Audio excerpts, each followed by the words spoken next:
E-beggars, ball washers, this video is not for you. Grown folks are talking. Hello humans, and welcome to another episode of Gen X Gamer. That's right, the video game show that is not hosted by an annoying e-beggar. There is no Patreon, no super chats. That's right, we just talk about the games we love and how fun it is to hoard them, collect them.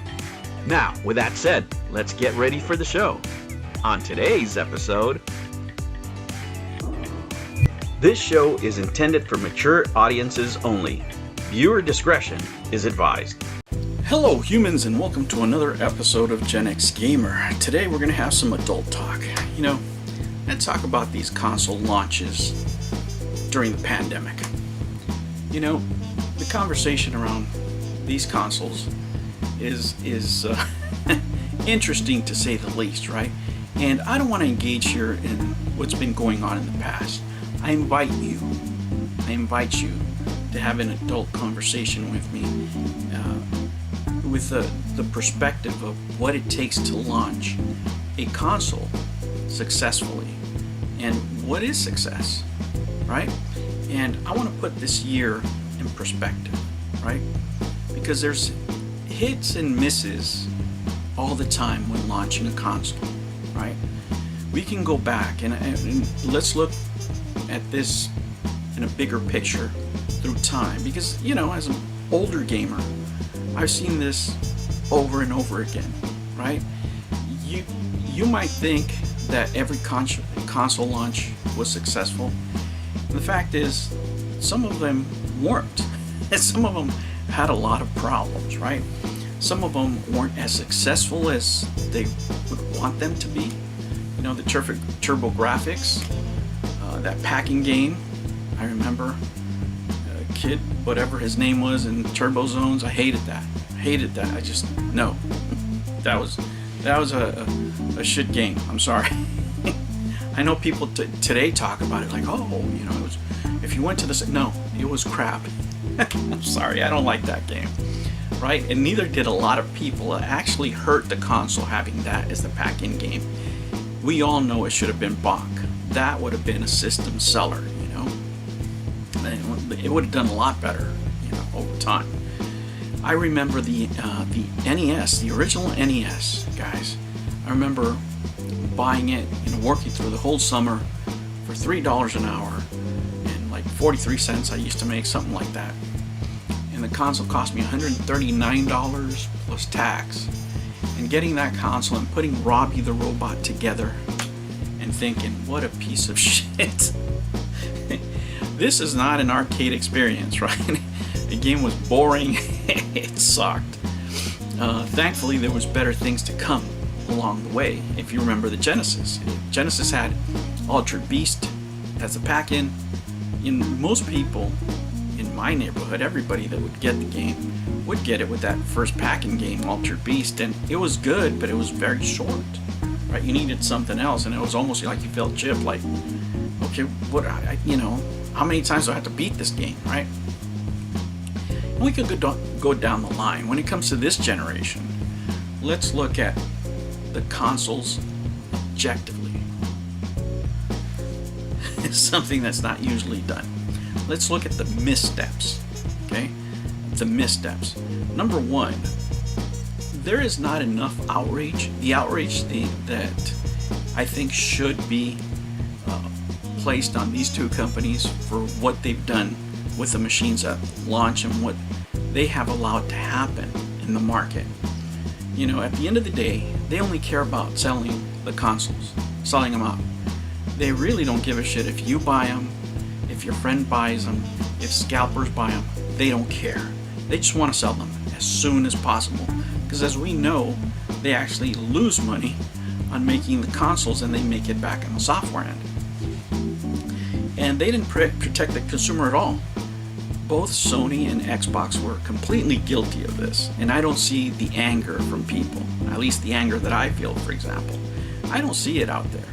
And they deserve to be smacked around for not taking care of this sooner, and they still don't give a shit. Let's just put it the way it is, because if they did, they would have done something after the first time it happened, right?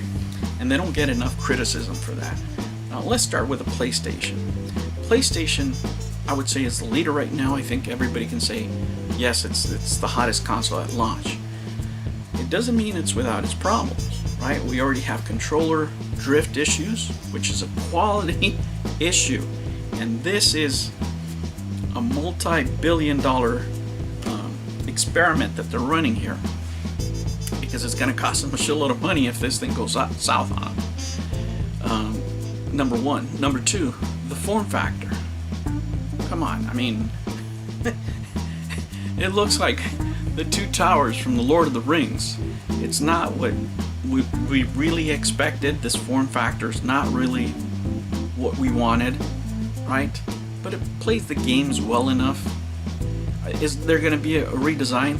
There has to be. I mean, at some point somebody has to say, you know what, I kind of fucked up there. It's like bell-bottom pants, right? They were hot when they came out, and then somebody went, wait a minute. Whoa. So the form factor sucks. The games are okay, but again, you know, there's just not enough consoles for people to buy even more games, which is where they make their money. So they kind of blew it. Now let's get to the beloved Xbox. No new releases, no console exclusive at launch. Nothing. You get nothing.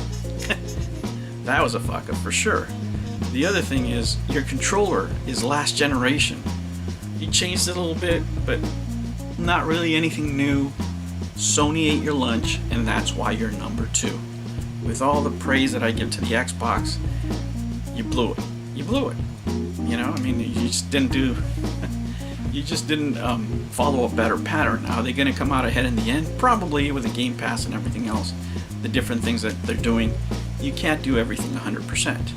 So I just showed you a couple of things that, you know, multi-billion-dollar companies blew it on, right? Both of them. There's no excuse for what they did. No excuse. If I'm not going to give the Amico a pass for QC issues, I'm not going to give it to these guys. I think as far as QC, Xbox did the better job. They gave you the console, break it open, see what's inside, look what we're putting out there. That was very, very smart of them, let me tell you. Because that shows that their QC department, that shit is tight. Tight enough to make diamonds, so that is actually a very good thing. I give them the advantage on that. Now we come to the Amico. If it's hard for these big companies to get it right, what do you think is going to happen to a smaller startup? It's just growing pains, right? And it's getting the most amount of hate. You know, clickbait, whatever. It is what it is. But I think in the broader picture, right? In the broader picture, I think that when it comes to the pandemic, we're going to remember these times, right? I mean, we have a clear picture right now what was going on. And when they ask us in the future, what was the gaming scene like back then, you know? Because you guys are going to get to be my age one day. And this time period that we're living in is something that they're going to talk about, like World War II or the Vietnam War, or, you know, pick your event in history. You're going to be part of that, and you're going to get to say, I lived through it, you know, and this is what I did. This was what was going on. So in that sense, I find it very, very interesting. This is why I think this set of circumstances make the Amico collectible, right? That don't get me wrong. I'm not saying it's the greatest thing on the planet or anything like that.